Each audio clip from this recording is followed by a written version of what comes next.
At the notes for GO5C, TOA, or right triangle trigonometry.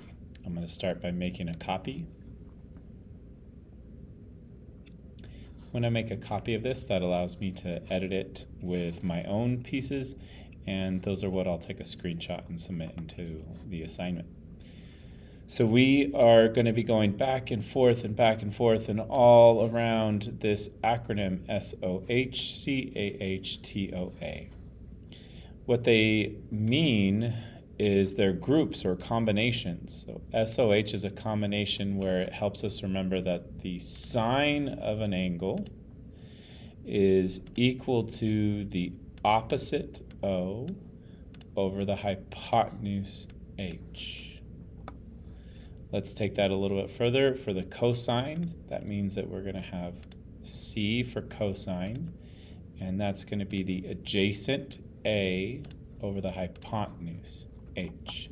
And lastly, we have this tangent is going to be the opposite over the adjacent. Now, there's a lot of different posters and pictures and things that help show how this works, but this is generally the idea here.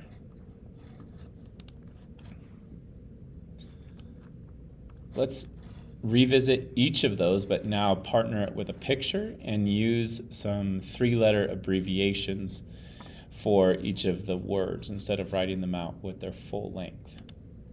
So if I say sine of theta, keeping with that same first pattern, that's going to be the opposite over the hypotenuse. And notice the opposite is purple and the hypotenuse is red. I know the red is hypotenuse because it's the longest side and it's opposite or across from the right angle.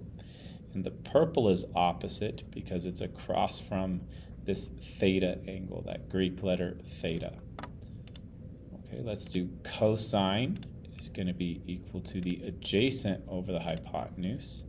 Cosine is this blue line, and the red line is still the hypotenuse.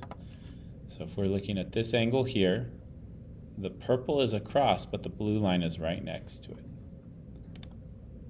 And then for tangent, that's going to be opposite side across over the adjacent side. Here's the angle and here's the adjacent. Some clarifications that students often ask with these things is, why isn't the red line adjacent? You could say that it is adjacent. However, it's first the hypotenuse. So because it's the hypotenuse, we're going to instead say that the red is the hypotenuse and the blue we will label the adjacent side or the adjacent leg.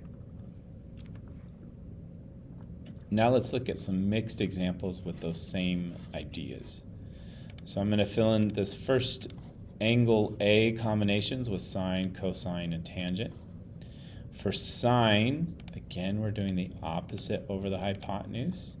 For cosine, we're doing the adjacent over the hypotenuse. And for tangent, we're doing the opposite over the adjacent. We have some color coding here to go along with this picture. The opposite of A, if A is up here, across from A is going to be 4. And the hypotenuse on this triangle is that long side across from the right angle, and that's 5. Similarly, we get 3 over 5 for the cosine ratio. And for the tangent ratio, it's going to be the opposite, which is 4. It's across from A over the adjacent, which is 3, right next to A. We're going to do the same thing repeated, but this time for the B angle. So sine, cosine, and tangent for angle B. Sine is still opposite over hypotenuse. Cosine is still adjacent over hypotenuse. Tangent is still opposite over adjacent, but notice some of the color switching. Because when I'm looking at angle B, across from B or opposite B is now 3. So that's going to be that 3 side. A hypotenuse is still 5.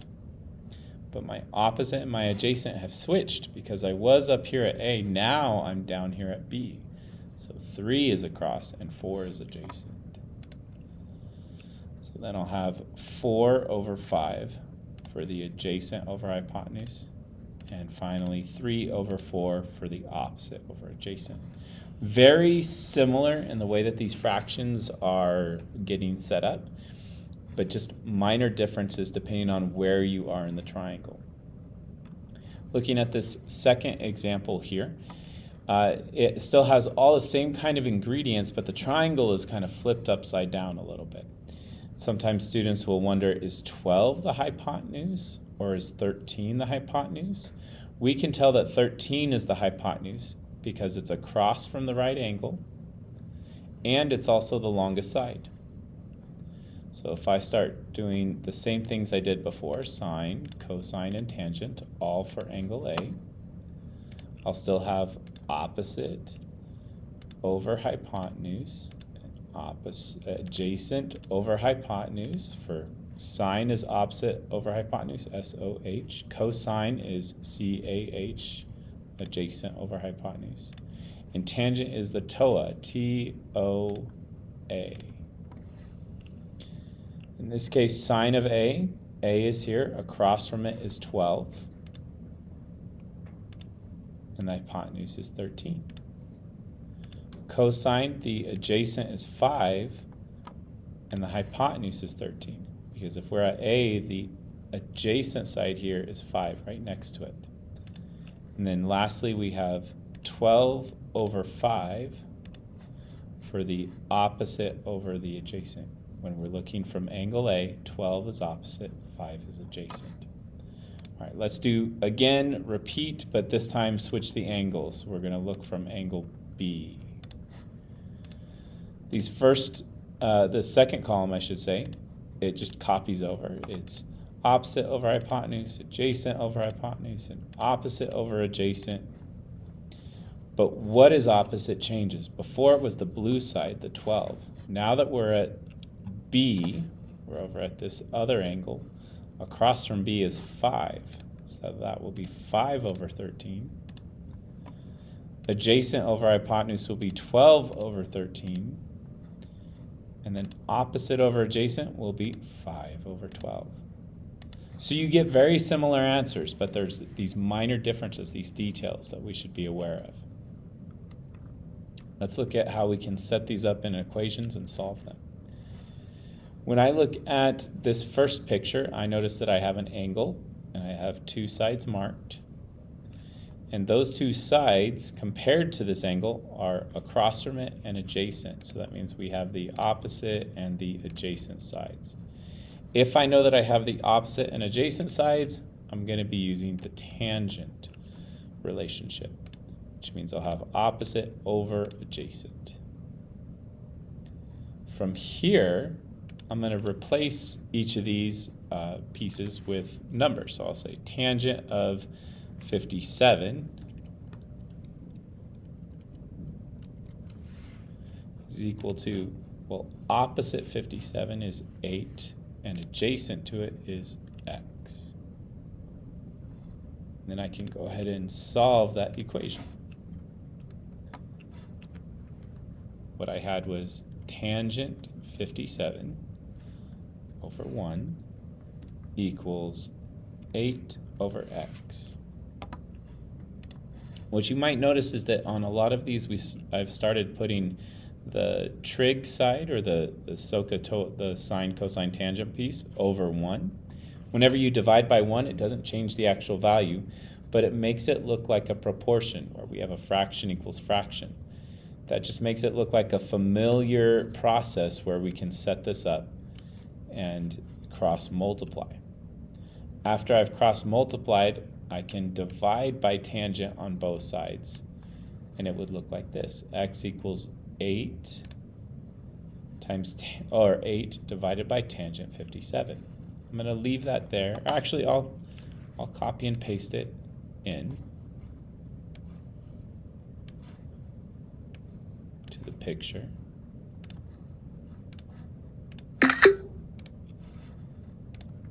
Right here.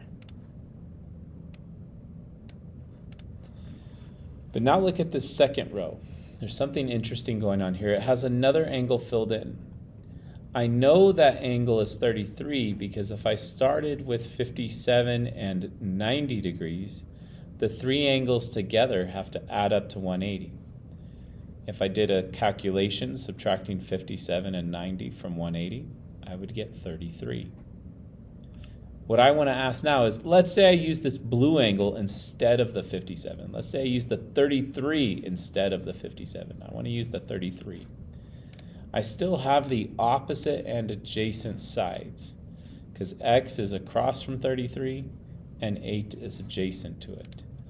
So I'm still going to be doing the tangent relationship. But this time when I say opposite over adjacent, x is opposite, so it's on top, and 8 is adjacent, so it's on bottom. Let's see what that looks like if we were to type it into our calculator here. I would have tangent 33 divided by 1 equals x divided by 8. When I cross multiply here, multiply that by 8 and 1 over to the other side,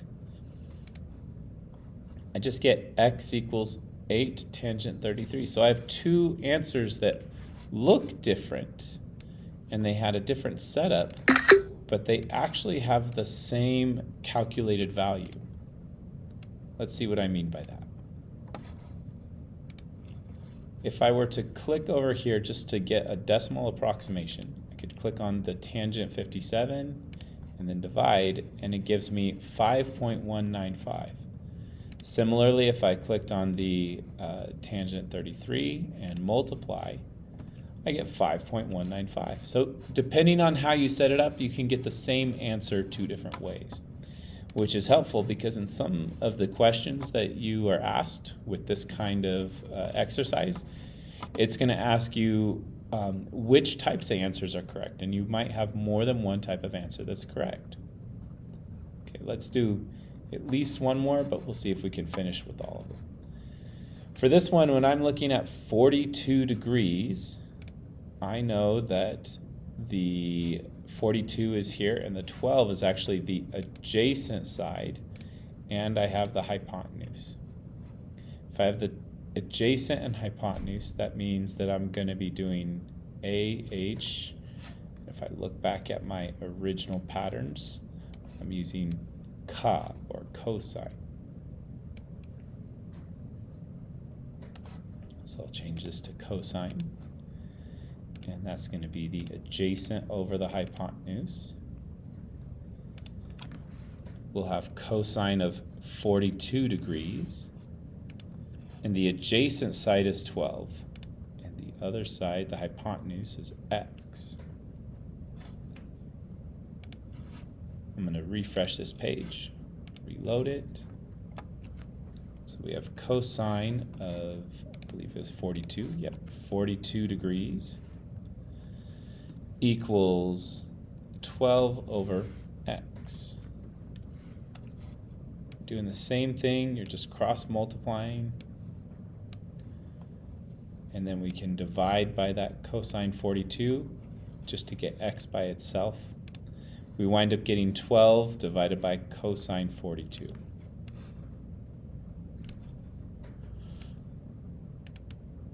There we go. Let's capture that. And we'll paste it in here. Now let's see what happens when we use the other angle. If you click on this picture, it allows you to edit it, and we can type in a value into that box. So I'm going to double click in this text box, make it a little bit larger. And if that is 42, the number over here should be 48. Because 48, 42, and 90 add up to 180 degrees. So let's see what happens if I use 48 as my angle. Well, 12 is no longer adjacent like it was to 42. Now it's across, it's opposite. And we still have the x, which is still the hypotenuse. If I have the hypotenuse and the opposite, that means I'm going to be using the sine relationship. So I'll have, pardon me, sine of 48 is equal to the opposite over the hypotenuse. That's going to be 12 over x. So when I do this one, it'll be very similar. We'll have sine of 48 over 1 equals 12 over x.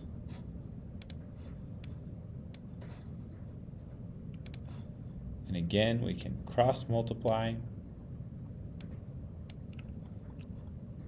And we can divide by that sine cosine tangent term, and we get x equals 12 divided by sine 48.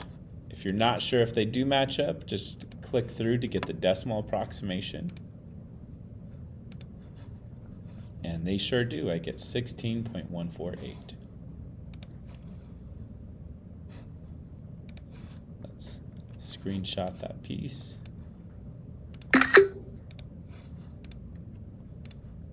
There we go.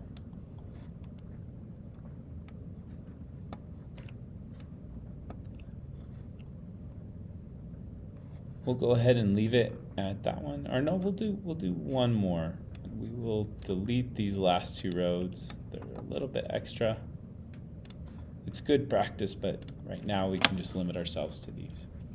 Let's see what we have in this combination. I see an x and a 7, but the x is across from 71, and the 7 is the hypotenuse. So I know I have the hypotenuse. And when I look at the x, it's across, so that's the opposite, which means I'll be using sine SOH, so TOA, and that'll give me the opposite over the hypotenuse. In other words, sine of 71 is equal to x over 7. Let's go ahead and set up the other one and see how these two compare. If this side is 71, if this angle is 71, the other angle would have to be 29. That's because 29, 71, and 90 add up to 180 degrees. But now I have a different combination. I have adjacent and hypotenuse, because if I'm looking at 29 degrees, the x is adjacent to 29, and the hypotenuse is also there. So I'll have cosine of 29 degrees is equal to x over 7. All right, let's put these equations into our calculator and see how they work out. Refresh this page. So we had sine of 71 divided by 1 equals x over 7. We also had cosine 29 over 1 equals x over 7. So that x over 7 was the same in both of these cases. But let's see what happens now when we kind of simplify this. So if I multiply by 1 on both sides and then multiply by 7 on both sides, I'll get very similar answers.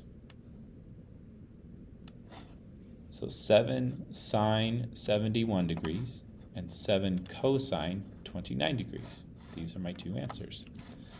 Let me go ahead and screenshot each of these. I solve the equations. The way that I know I solve the equations is that x is by itself.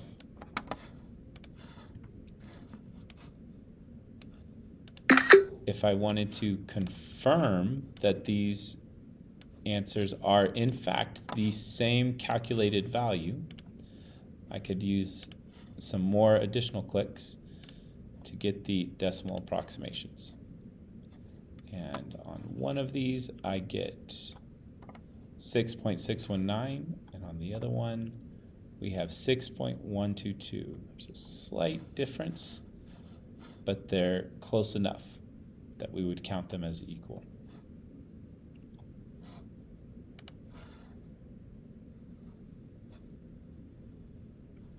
So we had sine 71, cosine 29. Just want to double check my numbers.